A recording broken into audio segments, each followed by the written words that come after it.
What's going on, guys? Unknown Player here, and today we've got a ton of super interesting stuff to discuss about, of course, Destiny 2. So now the DLC's been out for a bit, a lot of things are starting to be discovered by the community. Some things good, some things not so much. But we're going to be talking about a pretty crazy decision made by Bungie to literally remove and just disable one of the exotics in the game, which has never been done before. There's also a bunch of secret and kind of hidden exotic perks, which you can unlock now, which I'll go over what they are. As I promised in yesterday's video, I'm going to do a quick and simple roundup of how to get the Sleeper Simulant from its quest. And I also wanted to give a bunch of miscellaneous tips and tricks for this expansion, because there are quite a few bugs and kind of known issues that a lot of people are running into. It's slowing them down, wasting a lot of time. So as usual, we've got a lot to cover inside this video. Of course, if you enjoy it and want to support this channel, then leaving a thumbs up down below would be much appreciated. And let's jump into the first topic. So I wanted to begin with a very interesting topic of something that happened earlier today, which of course is the Rat King. Some of you may have noticed if you try to use it, it's actually disabled. You can't use the weapon. As you can see, if you try and equip the weapon into one of your slots, the game is just going to tell you, no, you can't do this, it's unavailable, and you literally cannot equip the weapon. In all my years of playing this franchise since the Destiny 1 alpha in early 2014,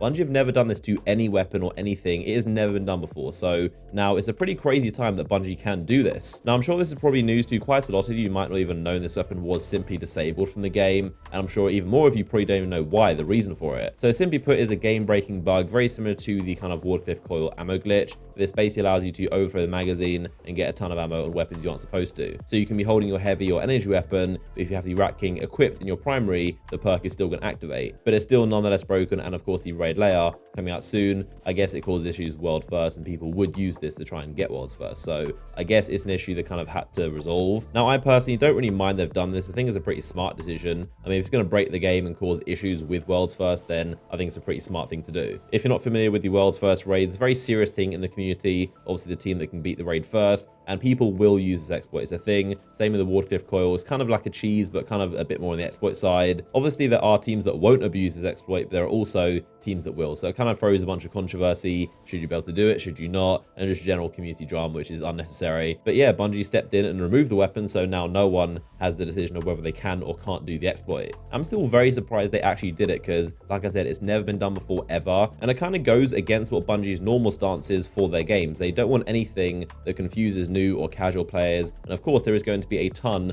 of new and returning players coming on for this DLC. They're going to maybe equip the Rat King, try it out, and think, why is it not working? Why is it unavailable? They don't explain it in game, so you'd only know about this if you follow Bungie on Twitter or watch a video like this from me. And that's, again, a tiny amount of people actually play Destiny. So it definitely begs the question, how long have Bungie had the ability to do this? Because I feel like it's a recent thing. There have been so many issues in the past. Think of the Prometheus lens, broke the Crucible. They made Xur set it as kind of a last-ditch option. So I feel like if they had the ability back then, they probably would just disable the Prometheus lens. Also, of course, the Wardcliff coil, there was a bug with that let you get a ton of heavy ammo and exploit it. And that was known about before the raid and still caused a lot of issues and drama in the run up to the world's first raid. Also, think back to the emote glitch that let you go through walls and also cancel trials for like 2 or 3 weeks. Now they'll probably be able to just disable the emote. So yeah, I thought it was pretty interesting that Bungie actually did this. How long the Rat King stays deleted, I'm not sure. I guess it'll be a week or 2 until they can fix it, but of course I'll keep you guys updated. And comment down below, what do you guys think of the situation? So next up, let's talk about exotic Masterworks and also all of the hidden and kind of intrinsic perks that come with those. So if you don't know, every single exotic in Destiny 2 now has a Masterwork version, but it's not just the bonus orbs and kill counter. They also have a bunch of hidden perks and bonus stats and crazy buffs. So right now in the game, you probably noticed about half the exotics have Masterworks available. Some of them simply don't. But here I've actually got a full list of every single Masterwork feature, what it does. I'd assume some of them that aren't in the game yet may be subject to change. I'm not sure if Bungie are time gauging the rest of them for something else, or if they're still working on them, but either way, we can see a full list of every single Masterwork bonus. So all this info is from a website called light.gg, which is another one of many Destiny databases. They kind of go into the API and show you information. So the Borealis has plus 20 reload speed, which is okay, nothing fantastic. The Cold Heart gets plus 20 stability and 20 reload speed, which is pretty good. The Colony grenade launcher gets a plus 10 to magazine, plus 30 to weapon size, and also the Deeper Pockets perk added for free, so increased ammo reserves. And as a note, when I say things like plus 10 magazine, that doesn't mean literally plus 10 rounds to the Colony magazine. It means plus 10 stat to the magazine. So I believe plus 10 is around 10%, so it's probably one more grenade than mag. The Crimson hand cannon gets plus 20 range, which I've talked about before, and that maxes it out. The Darcy sniper gets plus 20 in stability, which is pretty good. The Fighting Lion plus 30 in reload speed. The Chimera perk, which which after this weapon fires, equipped kinetic and power weapons gain a brief period of increased handling and precision damage. Graviton Lance plus 20 in range, plus 15 aim assist, and Hidden Hand as a free perk. That's of course one of the best perks you probably remember from Destiny 1, increased target acquisition. So Graviton Lance is going to be super sticky, plus range, plus aim assist, and Hidden Hand. That's going to be really, really sticky. Hardlight gets plus 25 stability, which is much needed. The Huckleberry gets the free perk of Ambitious Assassin, so overflows the magazine based on number of rapid kills before you reload. The Jade Rabbit is going to get plus 30 in stability, which is a lot. The weapon already got a massive stability buff in this DLC, plus his Masterwork. This thing's going to be a laser beam. The Merciless is by far one of the craziest on this list, plus 40 in range and plus 40 in stability. So those are massive numbers, and this thing's going to be really accurate and a really good range now. The Mida is also a very crazy one. This gets the free perk of Outlaw. So just simply Outlaw is going to be on the Mida with the Masterwork version. That's going to make this very, very good for PvE. And yeah, I can't wait to see this weapon with Outlaw. The Polaris Lance, which of course is Anabrae Scout Rifle. This gets Dragonfly, or basically Firefly as a perk. So it's pretty good for a weapon that already has triple tap and explosive bullets on every 4th shot. If you get headshots with this, you're going to be doing loads of damage, getting lots of bullets, and also causing explosions. Prometheus Lens gets plus 20 stability, plus 20 handling, so pretty good. Prospector plus 40 blast radius, plus 70 weapon size, is going to carry a lot more ammo, and deeper pocket, so increased ammo reserves. The Rat King, funnily enough, gets plus 20 aim assist and plus 20 recoil direction. And then on top of that, gets the free perk Infestation, which again further improves aim assist and recoil direction. And then it also gets the ability to refresh health when you kill something and go invisible. So Rat King seems really good. Shame you can't use it anymore. The Risk Runner gets plus 30 range, which is pretty good. Nothing crazy, but gonna be decent. Skyburner's Oath also gets plus 30 range. The Sleeper Simulant, which we'll talk about in a second, gets plus 75 charge time and also accelerated coils, which speeds up the weapon charge. So that delay between holding the trigger and it firing is gonna be really short now. The Sturm gets plus 20 range and plus 40 handling, which is gonna be very, very good for this. Sunshot gets 30 range and 20 stability, which again is very, very good for the weapon. Ceros gets plus 50 in recoil direction, and also the Ceros Ascendant perk, which increases the chance for the kills to regen health. Sweet Business gets a new bonus perk called Serious Business. When the weapon is fully spun up, so it's firing at max RPM, you get less flinch. The Vigilance Wing, as I covered before, of course gets the full auto perk, so now it's just fully automatic. And then we have Telesto plus 60 magazine and also 40 weapon size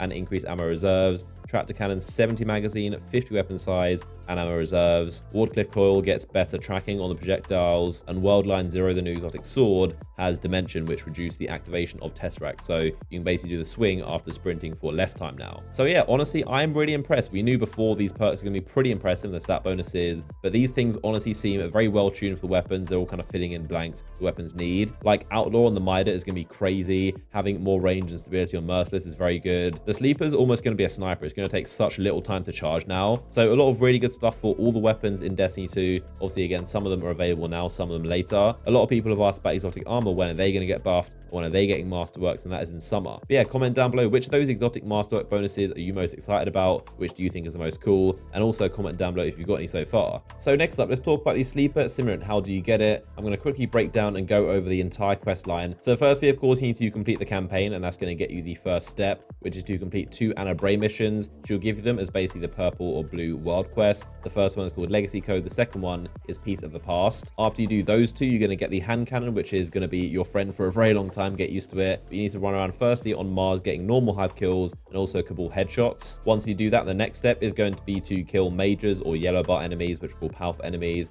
Now the key point is you don't have to use the weapon to get the kills. You just have to be holding the weapon. You can just have it stowed and use your heavy or primary weapon on it if you want. I'd recommend going to Nessus and do the flashpoint. 2 birds with 1 stone, you get a bunch of powerful enemies, public events, and also do the flashpoint as well. Now the next step is a very important one, and this is to complete 5 heroic strikes. Now before you do these strikes, there is a very, very important bug that I need to let you guys know about so you don't waste a bunch of time. These heroic strikes are really long and difficult and just basically bullet sponges, so you need to make sure you're not doing these for nothing. But essentially there's a bug in the UI where sometimes when you select a strike, it's going to give you the name of the strike in the bottom, so you can see right here it happened to me. If you pick a heroic strike and it gives you the name of the strike, do not click launch. Don't go into it, because if you do, it's not going to count for anything. It's not going to count towards your milestone, and it's not going to count, more importantly, towards the Sleeper quest, so it's going to be a huge waste of your time. So again, if you click the heroic strike icon and it tells you the name of strike, just kind of cancel it, go back to the menu, and make sure it tells you, just says heroic strike playlist. Also, a quick tip: if you don't like this hand cannon, you don't have to use it for the entire strike. You can just put it on at the end. Make sure you have it on when you complete the strike and kill the boss. So after that, you're going to need to do some escalation protocol levels. So you can do the first wave 3 times, or you can do 3 waves if you're good enough. And then also you're going to have to access 15 sleeper nodes and loot them. So in order to access them and of course use the override frequency, earlier on Anna Bray would have given you something called the Nascent Dawn, and this is going to ask you to do 3 patrols. Then it's also going to let you get these gold STEM items from activities, so things like lost sectors, patrols, heroic public events, things like that. Every 4 stems you get, you can combine it into 1 key that lets you open these sleeper nodes. So every 4 stems, 1 key, and you can open a box. Obviously these nodes are dotted all around Mars, but when you get the key, it's going to be random and it's going to tell you the location of where this sleeper node is. So you go to the location, you hear for the music, and open it right here. After you open 15 of these, it's then going to want you to do a special version of the Will of Thousands quest with the hand cannon. So again, make sure you have it on. It is a more difficult version, but of course when you do that, go back to Anna and she's going to give you the sleeper simulant. So simple as that. The sleeper has returned. Hopefully that helps you, and of course comment down below if you got the weapon yet. So yeah, hopefully you enjoyed the video and found it helpful. Of course, if you did and want to support this channel, then hitting the thumbs up button down below would be awesome. I'm working on a bunch more videos which will be uploaded very soon. So of course, if you're new to my channel, then make sure you are subscribed. I made a video talking about new exotics, secret ones, the black spindles returning, and also how to get the exotic sword, all the locations of fragments. So you can click this image on screen right now to watch that video. But of course, I appreciate all of your support. You guys are awesome, and I'll see you all in the next one.